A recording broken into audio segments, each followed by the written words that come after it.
आज थिला मो पुअर बर्थडे तेणु घरे गोटे केक बनई अति सहज उपाय एंड कम सामग्री रे तेणु भाविली आपण मान सहित सेयार करी केक रेसिपी जानापी गोटे भिडियोटी कंटिन्यू करूँ एवं भल लगी गोटे लाइक शेयर सब्सक्राइब करने को जमा भूलें। मुझे हैप्पी हैप्पी बिस्कुट 5 टंका वाला 8 पैकेट नहीं बाहर कर गोटे ग्राइंडिंग जार देवा से गोटे स्पून चीनी आड करवा भलसे ग्राइंडिंग कर गोटे बाउल को बाहर करदे तापर से हाफ कप क्षीर आड कर भलसे मिक्स करवा केक बैटर ठीक रहा दरकार।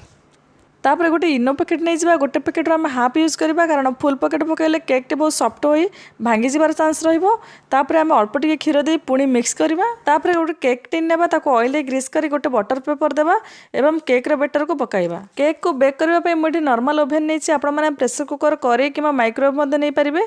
केक को ओभेन दे 25 ରୁ 30 मिनट पर्यंत मुझे छाड़ी 30 मिनट पर मुझे बाहर कर देखिए केक बहुत बढ़िया से रेडी हो सारी तापर केक को डेकोरेट करने गरम पानी बसाई तापर गोटे बाउल रखी डेरी मिल्क चॉकलेट से अल्प टिके क्षीर और गोटे स्पून बटर दे मेल्ट करवा।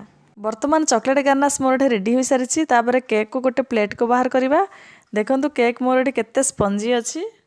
तापर मुझे गोटे ड्राई फ्रूट कटर नहीं जाइए किसी काजू को दे भाव ग्रेट कर देछि आपण माने चाहे जेकोसी ड्राई फ्रूट नहीं पारे।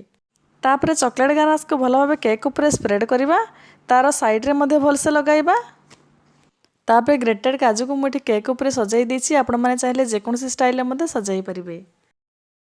केक रो सबु साइड रे काजू को लगाई मुझे डेकोरेट करिछि। तापर किसी चको चिप्स नहीं मझे ताकू दे गोटे ड्राई स्ट्रॉबेरी को दे मुझे केक को डेकोरेट करिछि आपण माने चाहे चेरी मध्य नहीं पारिबे।